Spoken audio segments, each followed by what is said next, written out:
Cara kerja AKDR atau yang biasa dikenal dengan IUD atau spiral. Menghambat sperma untuk masuk ke saluran sel telur. Mencegah sperma dan sel telur bertemu. Membuat sperma sulit masuk ke dalam alat reproduksi perempuan. Dan mengurangi kemampuan sperma untuk melakukan pembuahan. Selamat pagi Ibu. Perkenalkan saya Dr. Leni yang berdinas pagi hari ini. Dengan Ibu siapa? Ibu Betty dok. Ibu Betty ya. Ada yang bisa saya bantu Ibu? Ini dok mau pasang IUD. Mau pasang IUD. Sebelumnya Ibu sudah mengenal tentang IUD seperti kelebihan dan kekurangannya? Belum tahu sepenuhnya dok. Oke, sebelumnya saya jelaskan dulu ya tentang KB IUD. Jadi IUD ini ada kelebihan dan kekurangannya. Kelebihannya efektivitasnya sangat tinggi, 0,6 sampai 0,8 kehamilan dari 100 perempuan per tahunnya. Dan setelah IUD nanti dipasang, obatnya langsung berefek. Baik Ibu, saya akan jelaskan dulu tentang kelebihan serta kekurangan IUD. Jadi IUD ini kelebihannya efektivitasnya sangat tinggi, itu 99%. Artinya kegagalannya ada 0,6 sampai 0,8 kehamilan dari 100 wanita dalam 1 tahunnya. Dan setelah dipasang, obat ini langsung berefek. Terus memberikan rasa nyaman saat berhubungan. Jadi dia tidak mengganggu karena ibu tidak perlu ada rasa khawatir kalau akan terjadi kehamilan. Dan dia tidak mengganggu ASI dan efeknya sangat panjang, sekitar 5 sampai 10 tahun. Kontrasepsi ini tidak akan menimbulkan efek seperti penggunaan KB hormonal seperti mual, pusing, nyeri payudara. Dan IUD ini bisa langsung dipasang pada ibu-ibu yang setelah melahirkan atau setelah keguguran. Dan dia tidak ada interaksi dengan obat-obat lainnya.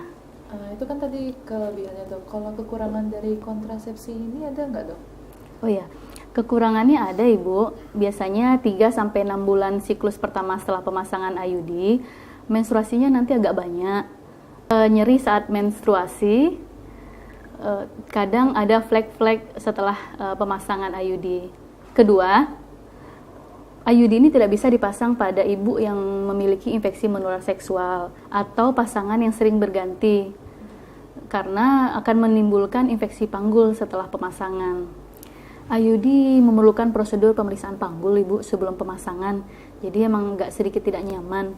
Pemasangan dan pelepasan IUD harus dibantu oleh tenaga kesehatan, baik itu dokter atau bidan. Terkadang IUD bisa terlepas tanpa ibu sadari, tapi itu biasanya pada pemasangan IUD setelah melahirkan. Dan ibu harus kontrol ke dokter atau ke bidan untuk memeriksa benang IUD-nya. Kalau nyeri ini gimana jadi ya dok? Ibu nggak usah khawatir Ibu, nanti ada anti nyeri yang akan saya berikan kalau Ibu mengeluhkan nyeri ya. Anaknya berapa Ibu? 1 dok. Umurnya? 3 bulan. Proses persalinannya bagaimana Ibu? Normal saya sebelumnya dok. Di bidan? Ya di bidan.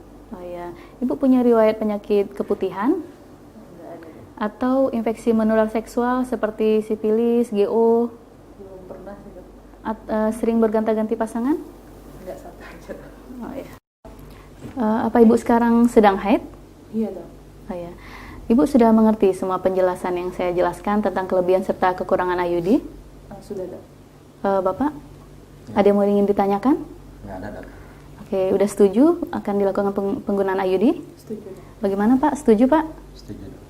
Baiklah, kalau Ibu sudah setuju dilakukan pemasangan IUD, sebelumnya saya lakukan pemeriksaan terlebih dahulu ya.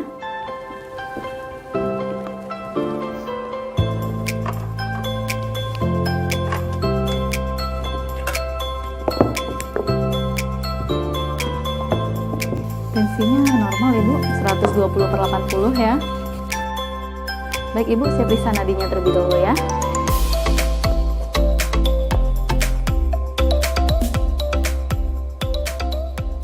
Bagus, normal, nadinya 80 kali per menit ya.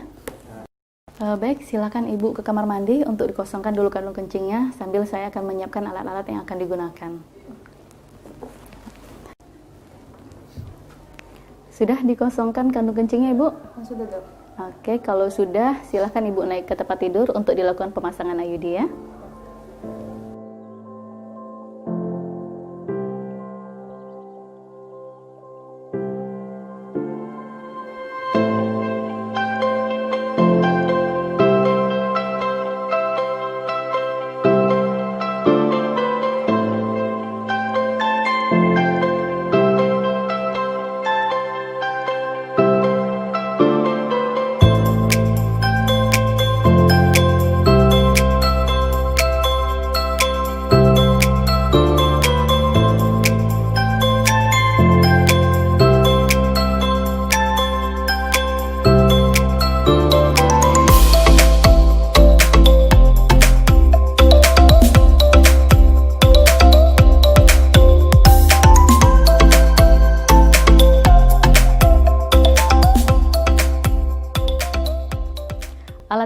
digunakan untuk pemasangan IUD adalah IUD jenis copper T 380A, spekulum, tenakulum, sonde, venster, gunting benang,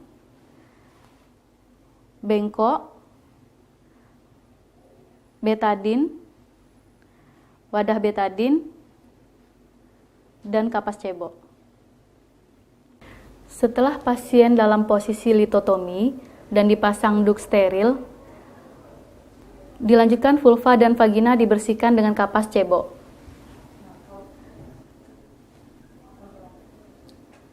Pertama, bersihkan dulu vulva sebelah kanan, diusapkan dari atas ke bawah, lalu buang.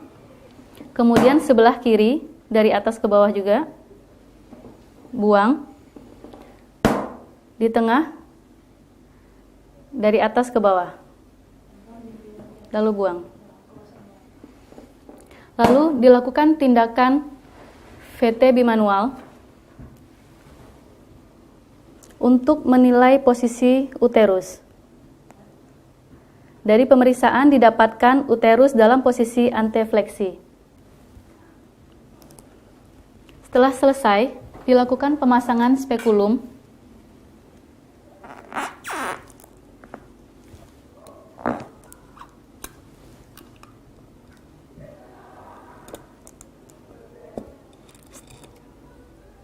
Setelah porsio dapat, kita lakukan penjepitan porsio dengan tenakulum. Penjepitan dilakukan pada pukul 11 atau pukul 1. Masukkan sonde untuk menentukan ukuran dan posisi uterus.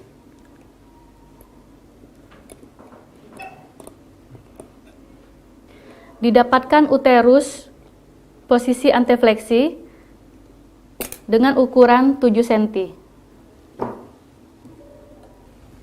Inserter yang sudah berisi IUD kita masukkan ke dalam uterus seperti yang tampak pada manekin ini. Plunger didorong hingga ke fundus sampai IUD di dalam inserter keluar. Lalu, plunger kita tarik perlahan-lahan keluar secara withdrawal. Setelah plunger keluar, kita lakukan pemotongan benang IUD sepanjang 1 cm di depan porsio.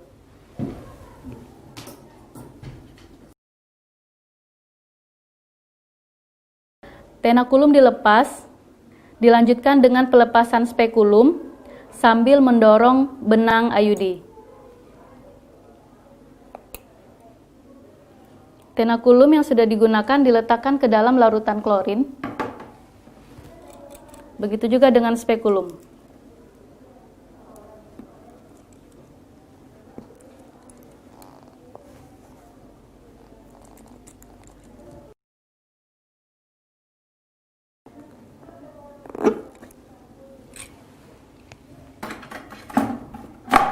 Ibu, pemeriksaannya sudah selesai ya. Silakan Ibu istirahat 5 menit ya.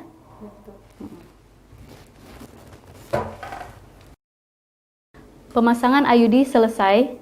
Dilanjutkan dengan membersihkan alat-alat yang sudah digunakan.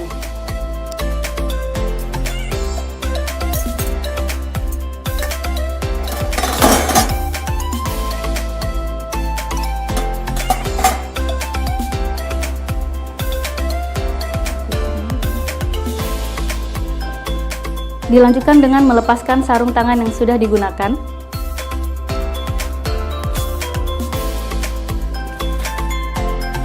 Dilanjutkan cuci tangan.